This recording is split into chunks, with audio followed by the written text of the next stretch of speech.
I want to invite all of our panelists to come back together now for a closing Q&A, question and answer session. So I invite everybody to come on back and turn your videos on.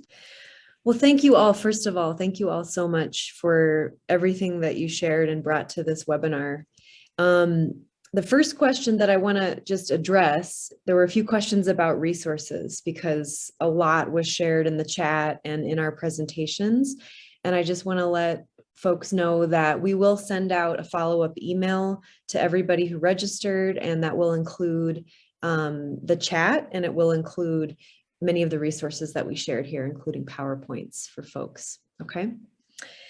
Well, the first question that I want to throw out, let me see here. I mean, this is kind of a big question, so I'm gonna put it to anybody who wants to answer. What does nuclear justice look like?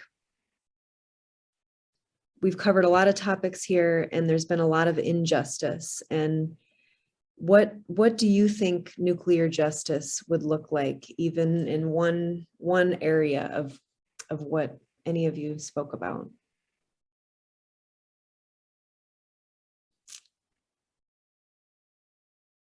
I'd like to share.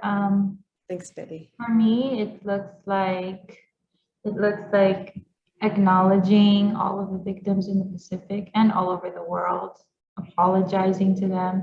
Those kind of things have not happened yet, let alone compensating them for their losses and their struggles. And in the end, to me, it looks like having no nuclear weapons anymore. You know, that would make all of this worth it. And we can do that by lobbying those nuclear armed states to sign the UN treaty for the abolishment of nuclear weapons. So, I mean, I know that's not related to nuclear energy, but that's what it looks like for me. And I've had my eyes open to how it can mean more, and how we can create better solutions. So thank you so much for all of the rich perspectives that have been shared today. I really learned a lot. Yeah, I can answer that question. I believe that promoting survivor-centered policies is nuclear justice. We also need to formulate policies to protect the right to health, as well as fundamental right to clean water, clean air, clean land, clean food, based on human rights approach and precautionary principles. And that aspect is missing from the policy in Japan, here in the US, as well as in Marshall Islands.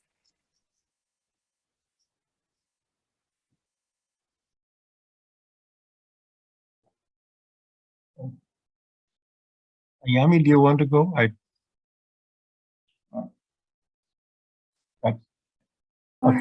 Okay. You know, in a way, talking about nuclear justice is like talking about justice for somebody who's been falsely imprisoned for a long time, and they have been hurt, and the establishment has damaged them and their lives and their families.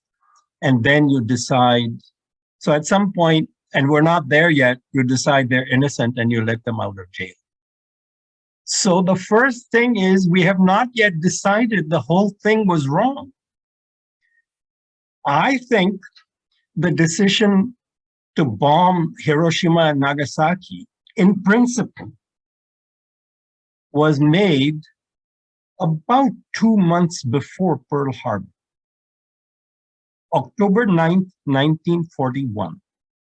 Because the man who recommended that Manhattan Project, which became the Manhattan Project, to President Roosevelt, Vannevar Bush, he was determined that whatever weapons he would be in charge of developing, and he was the head of weapons development in the White House, vice president of MIT, electrical engineer. they should be used in World War II. It's a long story, but that truth is hardly known even among people who study Hiroshima and Nagasaki. The truth that nuclear power, atoms for peace, was promoted as a cover for the horror of thermonuclear bombs. We wrote a book about it called Nuclear Power. So I think the first thing is truth is more than facts. It's facts and context. And we have not yet understood most of the profound truth. Much is secret, but much is open, like that fallout map that I showed you. I only recently discovered it last year, I think. I did not know about it. I came across it. I was actually helping the National Nuclear Commission of the Marshall Islands for a couple of months since they asked me, and I started researching the Castle test series, and I found that. I do think that those truths should lead to the abolition of nuclear weapons, not only physically, but culturally. That you shouldn't want those things, that it should be the norm to not want aerial warfare. And similarly for nuclear power, I think, and then of course there's the question of, when you let somebody innocent out of jail, there is the question of justice, compensation.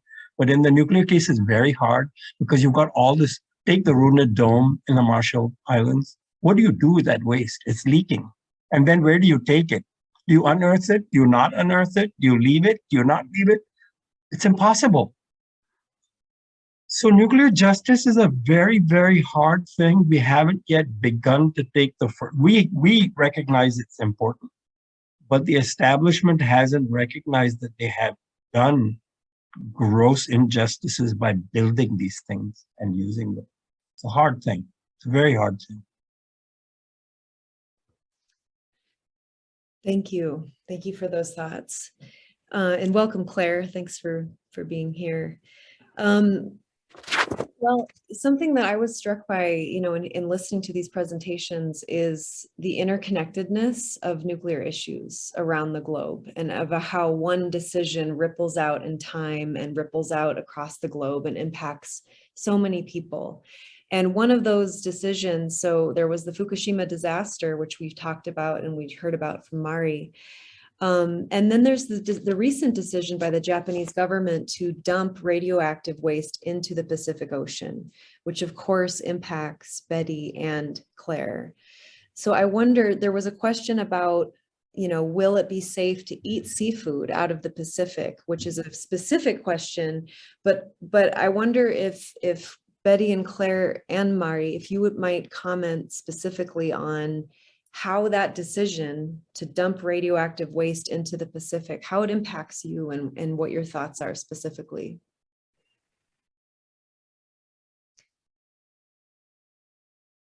Well, I just want to say that first thing that Fishing Association in Fukushima strongly opposed the dumping plan. Local residents opposed the dumping plan.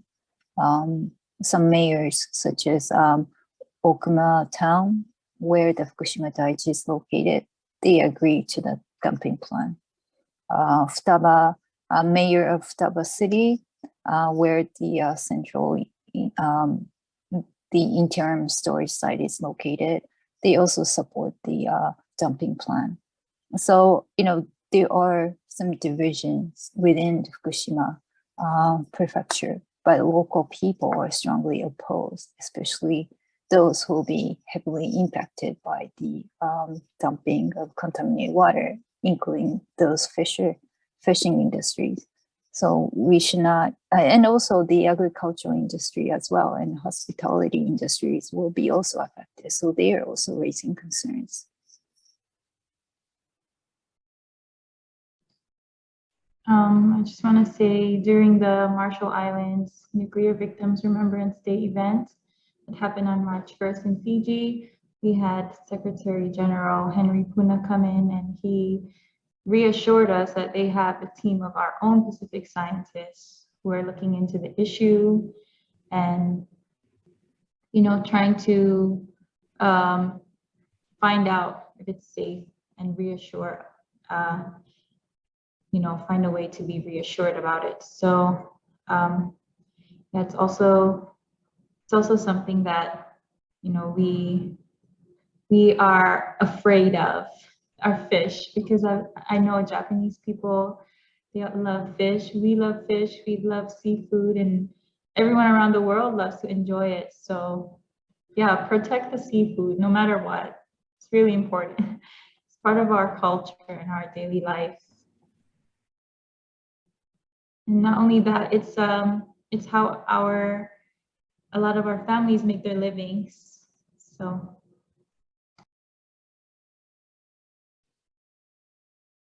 Thank you. Claire, did you want to add anything to that? Any thoughts?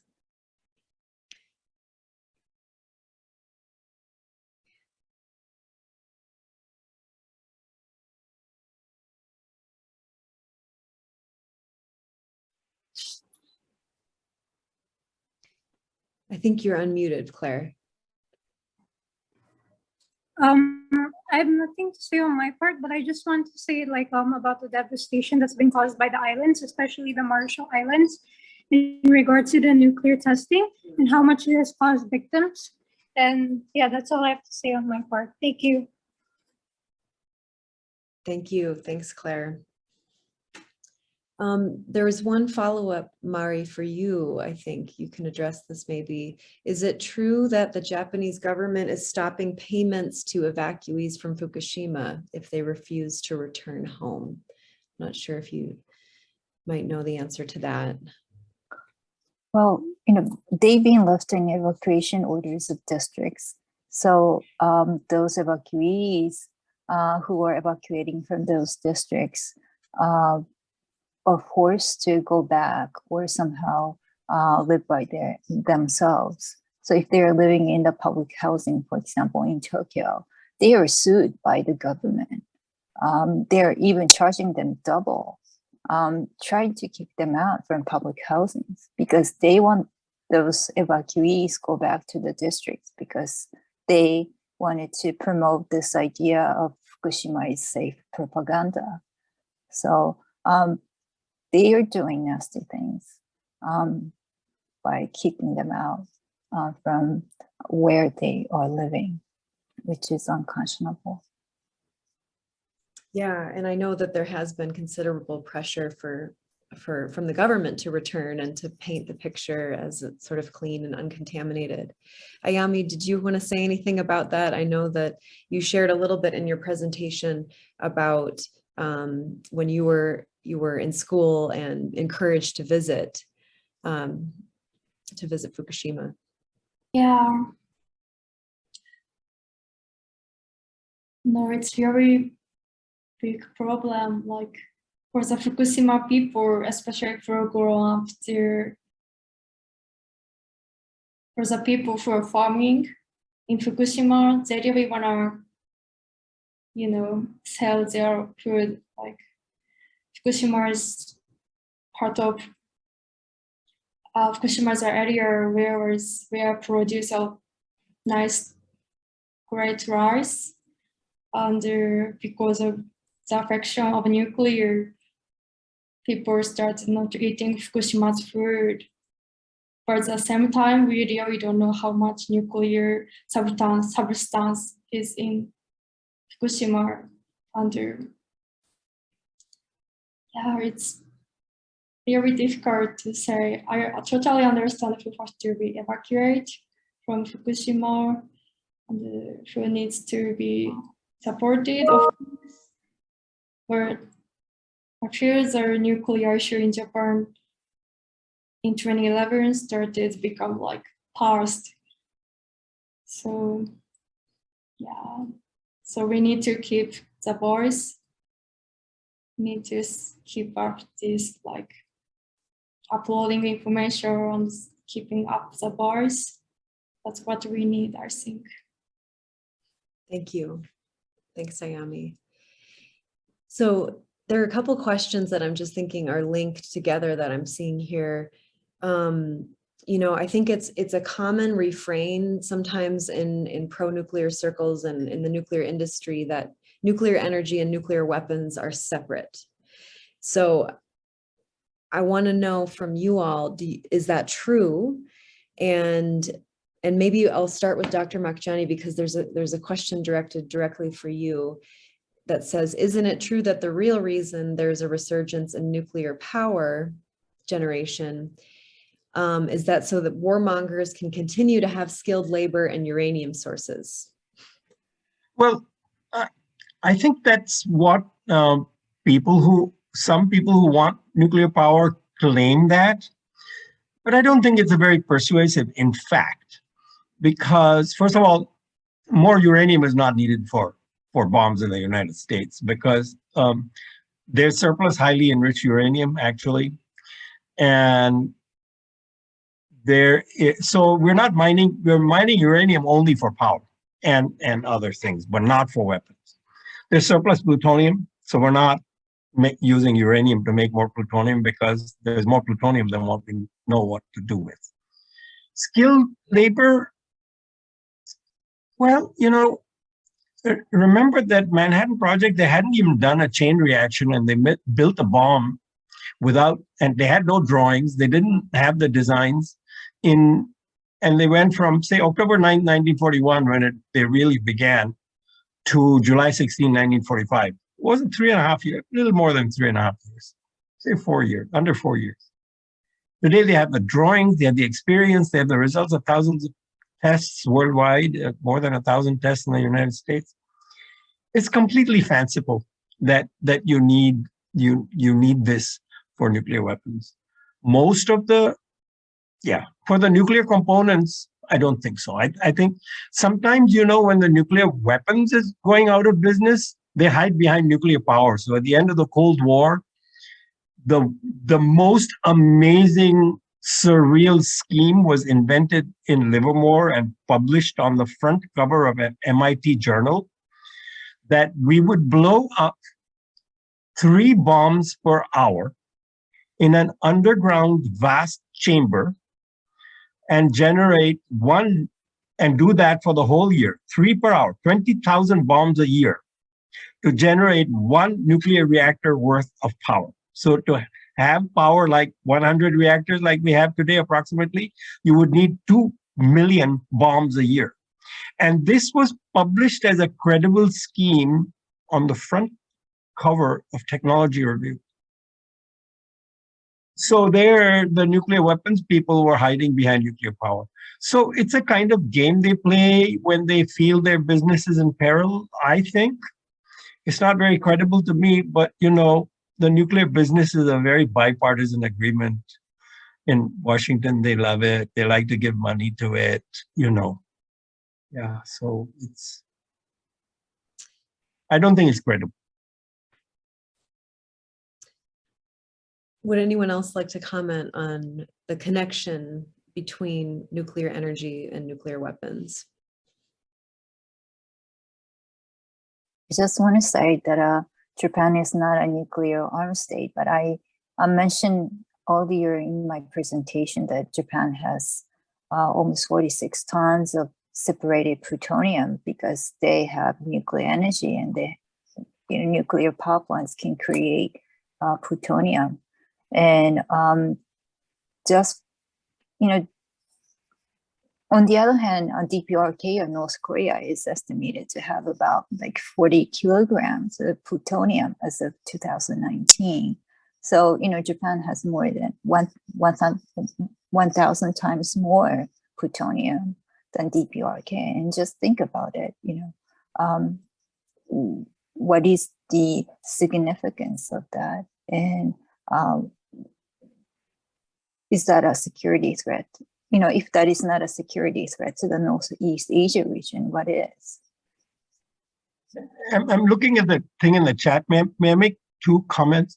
I'd like to thank Mari for raising that issue.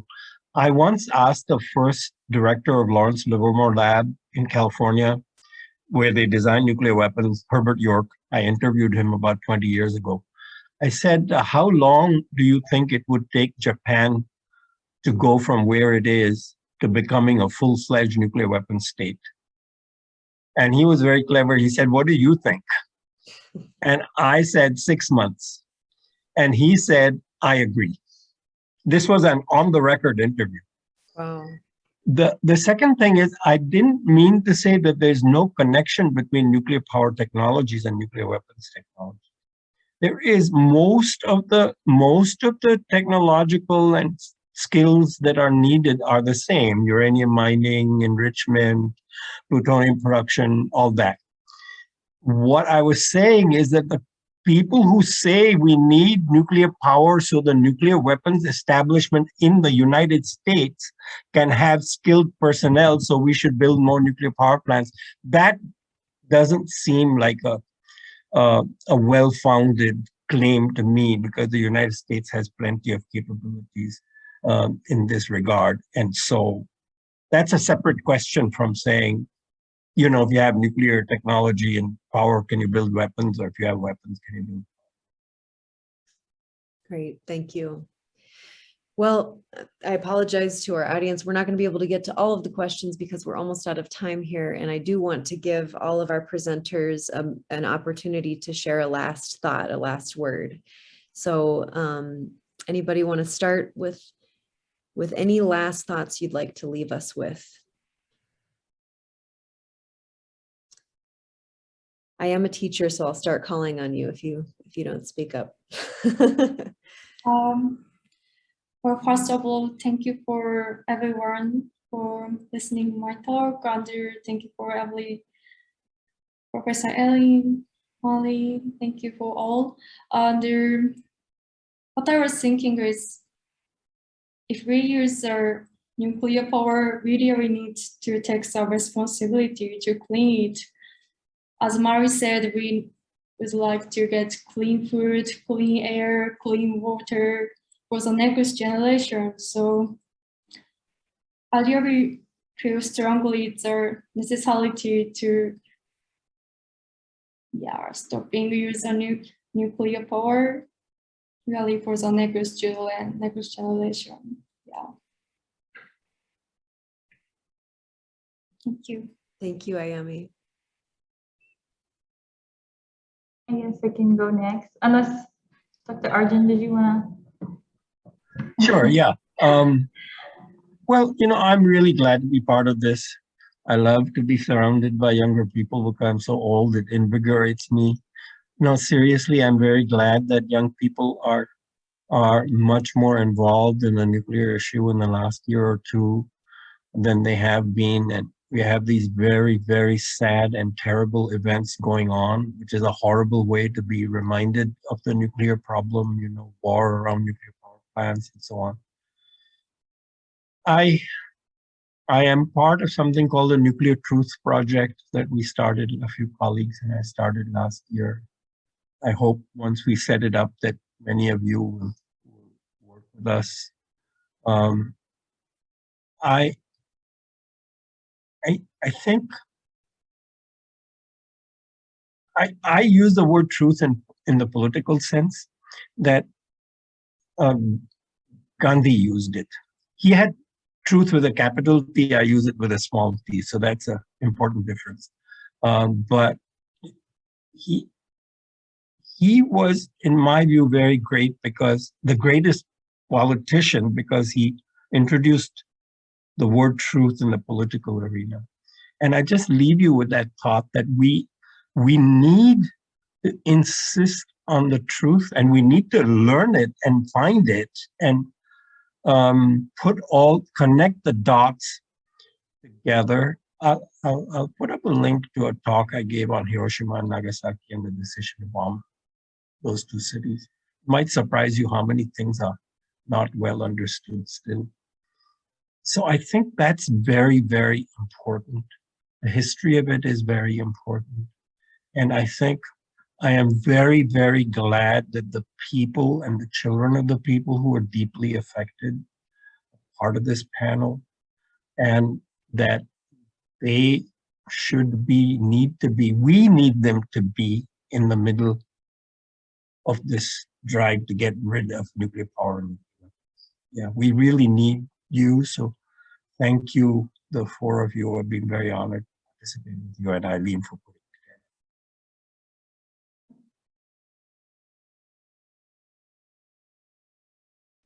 together. Thank you so much, Dr. Magdani, and everyone who has spoken today. Like I said, this panel has been full of such rich perspectives, and I'm so grateful that I had the opportunity to join in. And I want to thank everyone who's been watching, and also just again emphasize how connected we are. And that's the one thing that we love to do in the Pacific, is to remind everyone that we are all one, we are all connected. All of these issues affect each of us, even if we're not directly affected. It affects human rights, our environment, and I hope that we can continue to stand firm and together, just like our theme for this year, which is Gangay Tubar, and that is a phrase in Marshallese, which means strongly rooted as ironwood. And ironwood is a tree that is very firmly rooted on the coastal shores. So we need to protect our places and our people from future harm. And thank you so much for having me. It was great honor to be here with amazing panelists. I just want to say that so many people are going through difficult times because of the ongoing nuclear crisis, because of the nuclear testing, nuclear disaster, because of the use of nuclear weapons. We need to continue to listen to them and learn from them and share their stories so that we won't repeat the same mistake again. And when we hear those nuclear industry promoting nuclear as a climate solution, we have to say no. We have to tell them we don't want radioactive waste because we're not smart enough to have technology or knowledge to deal with it. And why are we making more nuclear waste? We need to shut down nuclear power plants. We need to shut down nuclear facilities. We have to stop creating more nuclear weapons. We have to reach out to nuclear armed states to sign and ratify and implement the Treaty on the Prohibition of Nuclear Weapons. So thank you so much for your inspiration. And thank you everyone for joining us today.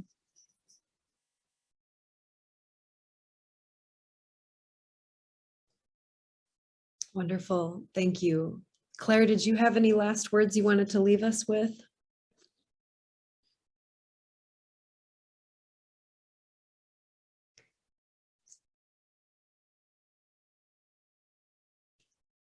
Claire, I'm not sure if you can hear me. Just wondering if you have any last words. If not, that's okay.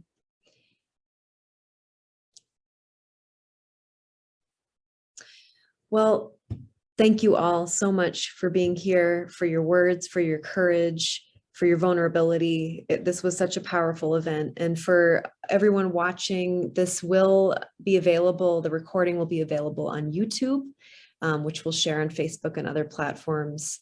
And here's for nuclear justice for all in the future. Thank you again. Thank you. Thank you, Eileen. Thank you. Can we introduce other members? Thank you, Mari. Yeah, before we go, I wanted to just quickly introduce some of the awesome folks that are behind the scenes. Putting an event like this on takes a lot of behind the scenes work. So I want to invite the folks who were working behind the scenes to turn your cameras on. We have Yukio Kawano, Adrian Monti, Kelly Lundeen, Kathleen Sullivan, Ronaldo Reyes, Christian Sibanu. These are some of the awesome folks who helped to bring this event to you all. Thank you so much. Thank you. All right. Well, we're gonna, we can't, folks can't see you, but you're there behind the scenes. All right. Well, thank you again. And I'm gonna just close by playing a little bit more music and some closing slides. Take care, everybody. Stay safe, be well, raise hell.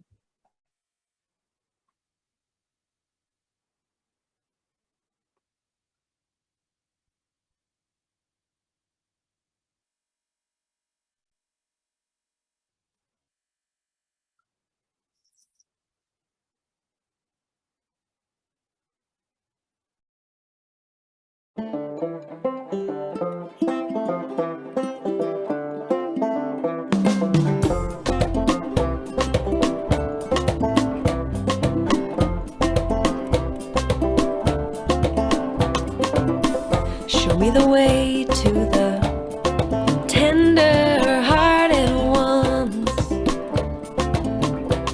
to the ones who have no use for your bombs and your guns, to the ones who move slow, sing songs to the sun, to the ones who know it unfolds as it comes. Show me the way to the tender-hearted ones.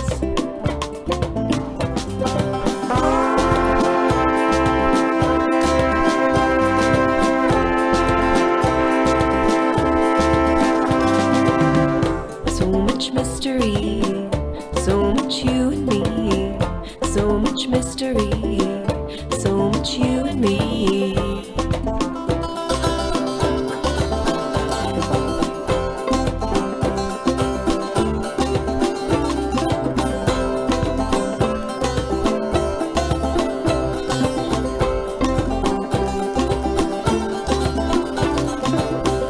Show me the way to the tender-hearted ones,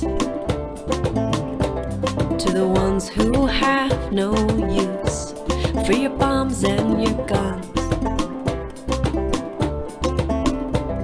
to the ones who move slow, sing songs to the sun, to the ones who know it unfolds as it comes. Show me the way to the tender-hearted ones.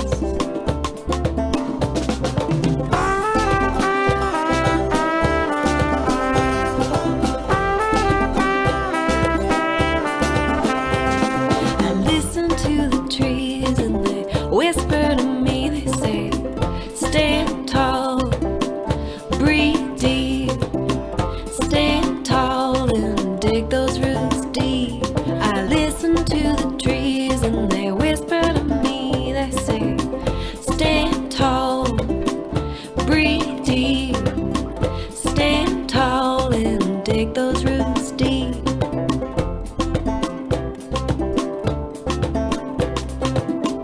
Show me the way to the tender-hearted ones,